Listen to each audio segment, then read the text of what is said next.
Walang kahit na sino ang naghahangad ng digmaan, lalo na sa modernong panahon natin ngayon. Marami ng mga naglalakasang sandata na taglay ng mga malalakas na bansa na maaaring gamitin sa digmaan na talagang magdudulot ng hindi kaaya-ayang pinsala.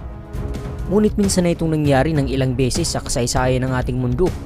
Alright, welcome sa Karunungan PH. Sa video na ito ay ating balikan ang mga nagdaang panahong naganap ang digmaang Vietnam. Ating tatalakayin ang isa sa pinakamahalagang yugto ng kasaysayan. At kung handa ka na, ay simulan na natin.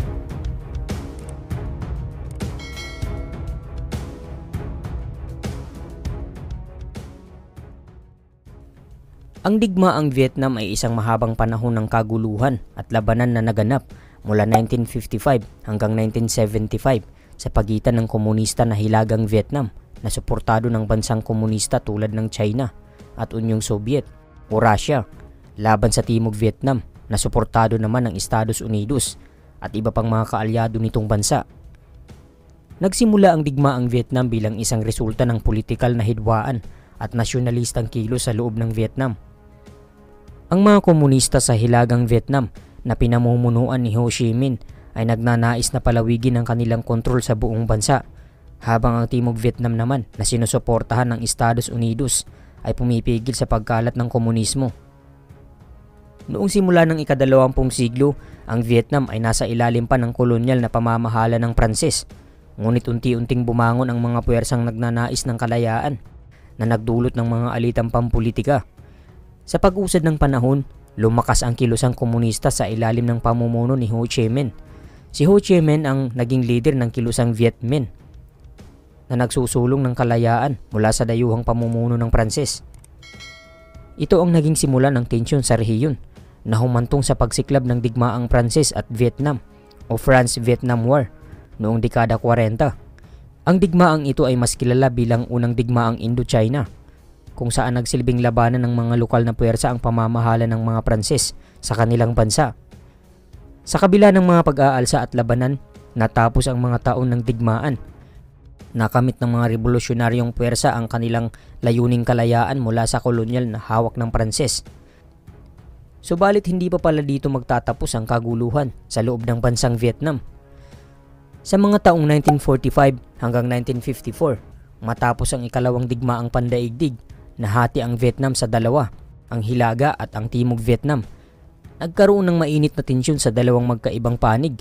Sinuportaan ng Unyong Soviet at China ang Hilagang Vietnam, habang sinuportahan naman ng Estados Unidos ang Timog Vietnam. Sa taong 1955, ang Estados Unidos ay nagsimulang magbigay ng suportang militar at tulong sa Timog Vietnam upang mapigilan ang pagkalat ng komunismo sa rehiyon. At pagsapit ng November 1, 1955, opisyal na nag-umpisa ang digmaang Vietnam. Nagpalitan ng putok ang magkabilang panig na halos walang pakialam sa magiging epekto nito sa bansa. Pagsapit ng taong 1960, lumantad ang National Liberation Front, kilala din bilang Vietcong, isang rebuilding grupo sa Timog Vietnam na itinatag upang labanan ng pamamahalang rehimen ni Ngo Dinh Diem na dating pangulo ng Timog Vietnam. Ang grupo na ito ay sinusuportahan ng Hilagang Vietnam. At noong 1964, naganap ang Gulf of Tonkin Incident sa karagatan ng Gulf of Tonkin sa pagitan ng Estados Unidos at North o Hilagang Vietnam, na nag-ambag ng pagsisimula ng mas malalim na pakikialam ng Estados Unidos sa Vietnam War. Iniulat ng Estados Unidos na sila ay inatake ng mga barkong pandigma ng North Vietnam sa Gulf of Tonkin. 3 araw pagkatapos lumabas ang balitang ito, naganap muli ang insidente kung saan iniulat na inatake ulit ang mga barko ng Estados Unidos. Ito ang naging batayan ng Estados Unidos upang magpatupad ng aksyong militar sa Vietnam War. Nagsagawa ang Amerikano ng Operation Rolling Thunder, isang malawakang pagsalakay ng mga bomba sa Hilagang Vietnam bilang tugon sa nangyaring insidente. Ito ang naging simula ng mas aktibong pakikilahok ng Estados Unidos sa digmaan. Ngunit naging kontrobersyal ang issue na ito dahil napag-alaman na wala talagang pag-atake na naganap sa mga barko ng Estados Unidos.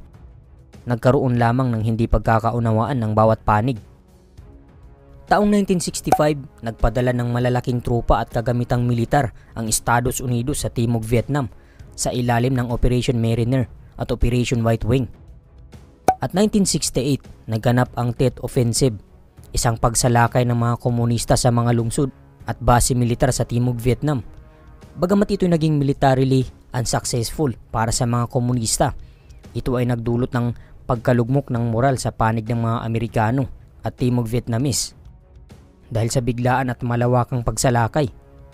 Sa pagitan ng 1960 hanggang 1970, lumakas ang antas ng protesta hinggil sa digmaang Vietnam, lalo na sa Estados Unidos. Ang mga taga-protesta ay kinabibilangan ng mga agham, mga estudyante at iba't ibang sektor ng lipunan na nagtutol sa patuloy na pakikilahok ng Amerika sa digmaan. Malawakang pagkawasak na kasi ang natamo ng bansang Vietnam dahil sa patuloy na pakikialam ng Estados Unidos sa digmaan. Kaya kaliwat kanan ang mga nagpoprotesta upang pigilan ng Amerika sa pakikisawsaw sa nasabing digmaan.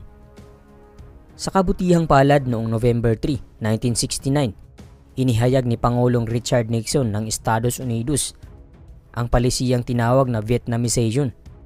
Ito ay bahagi ng kanyang pangkalahatang hakbangin na naglalayong mapabawas ang direktang pakikilahok ng Amerikano sa digmaang Vietnam at itaguyod ang mas malalim na papel ng hukbong militar ng Timog Vietnam sa pagtanggol sa kanilang bansa. 1973, matapos maganap ang usapang pangkapayapaan sa Paris, nagkasundo ang mga kalahok na bansa na itigil ang labanan at umalis ang mga tropang Amerikano sa Timog Vietnam. Ngunit nanatili pa rin ang sagupaan sa pagitan ng mga komunista at Timog Vietnamese. Taong 1975, ang mga puwersa ng Hilagang Vietnam ay tuluyang lumakas kontra sa Timog.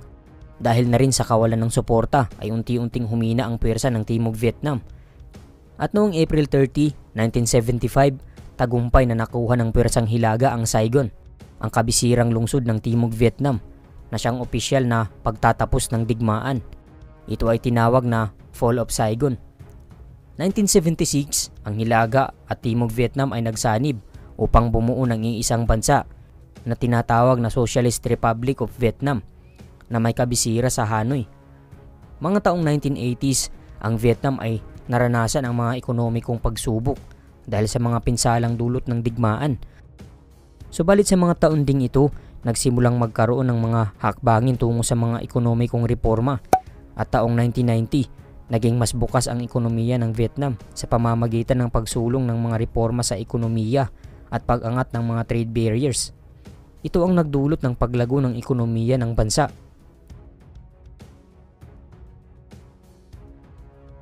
Ang digmaang Vietnam ay nagdulot ng matinding pinsala sa ekonomiya, kalusugan ng mga tao at kalikasan. Maraming tahanan ang nawasak at buhay na nawala.